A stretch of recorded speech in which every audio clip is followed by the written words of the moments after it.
A chance encounter with renowned Korean producer Chae Yong-bae gave local filmmaker Kelvin Tong the chance to produce Host 2. The first ever Singapore-Korean movie collaboration will be Kelvin's movie company, Boku Film's biggest movie to date, eclipsing the US $1.5 million supernatural thriller Rule No. 1, which starred Yi Kim Cheng and Sean Yue. Kelvin couldn't stop marveling at how the old adage about being in the right place at the right time is so spot on. It was a very, very lucky encounter, wasn't it? It was. It's cliche but true, being in the right place at the right time.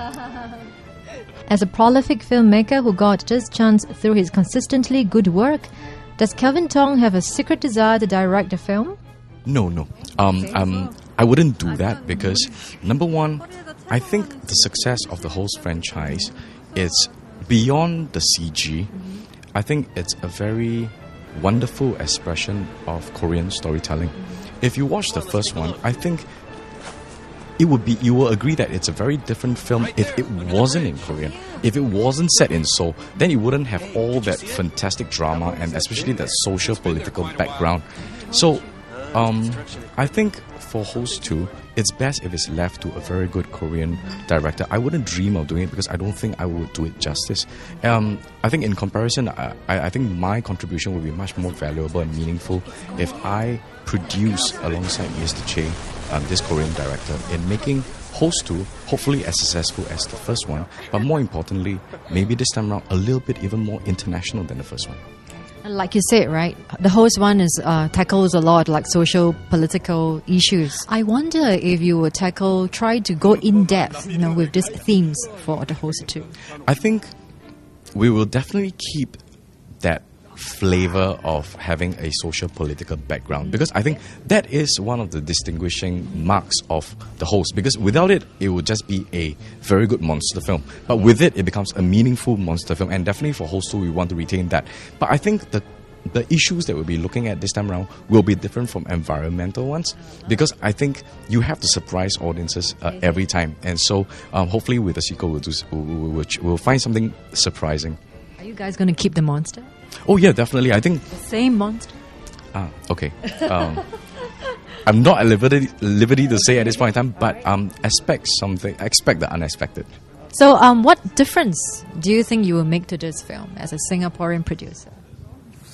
I think being born and raised and having worked in this melting pot called Singapore, I think we are very sensitive to the needs and requirements of a variety of audiences, because just to survive in Singapore, you can't just go out and make a Chinese film.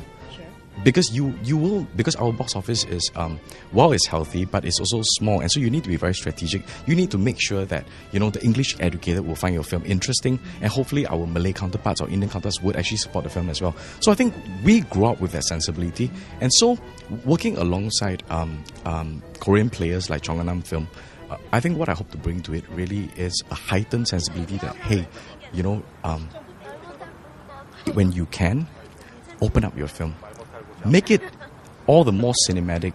Don't let it be so dialogue heavy. Make it such that it is as pure a piece of cinema as you can make it. And I think from there, you will find an international audience. So you're going to focus on the visuals. Are you trying to say that?